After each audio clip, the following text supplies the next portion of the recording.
নমস্কার বন্ধুরা, মিঠুস কিচেন ব্লগে আপনাদের স্বাগত জানাই।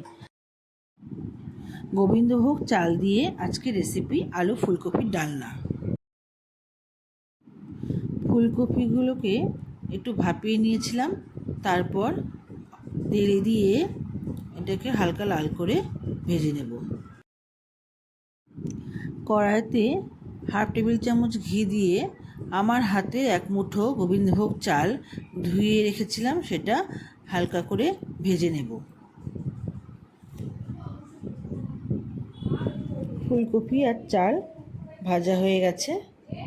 এখন কড়াইতে তেল দিয়ে তেজপাতা, দুটো এলাচ, দারচিনি ফোড়ন দিয়ে দিলাম, আর হাফ চামচ জিরে। ফোড়নটা নাড়াচাড়া করে আলু দিয়ে দিলাম। আলুটা এখন একটু ভাজা করব লাল করে। আমি এখন মশলাটা তৈরি করে নেব। মিক্সির বাটিতে একটা টমেটো, 4-5টা কাঁচা লঙ্কা, 1 ইঞ্চি আদা, ছোটো চামচের 1 চামচ করে ধনে জিরে নিয়ে নিয়েছি, সব পেস্ট করে নেব। আলুটা ভাজা ভাজা হয়ে গেছে, পেস্টটা ঢেলে দেব। ভালো করে ভাজা ভাজা করে নিয়ে স্বাদ মতো নুন আর ছোটো চামচের 1 চামচ হলুদ গুঁড়ো দিয়ে দিলাম,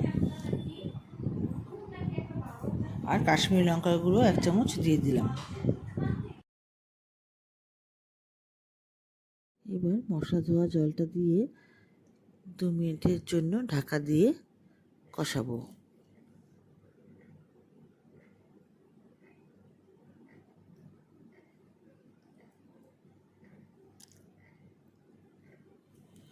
দু মিনিট পর ঢাকা তুলে মশলা থেকে তেল ছেড়ে দিলে ভাজা চালগুলো দিয়ে দেব।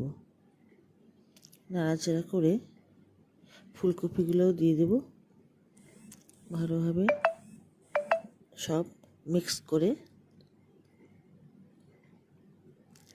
যতটুকু ঝোল রাখতে হবে পরিমাণ অনুযায়ী গরম জল দিয়ে দেব।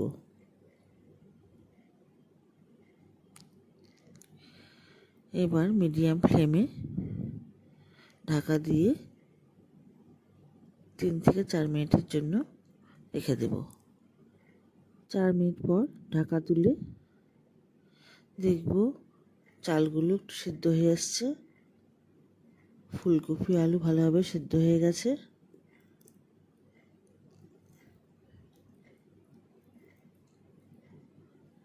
স্বাদ মতন চিনি দিয়ে দেব, আর নামানোর আগে 1 চামচ ঘি দিয়ে নামিয়ে নেব। আমার রান্না কমপ্লিট। রেসিপিটি ভালো লাগলে লাইক, শেয়ার, কমেন্ট করে দেবেন প্লিজ। ধন্যবাদ।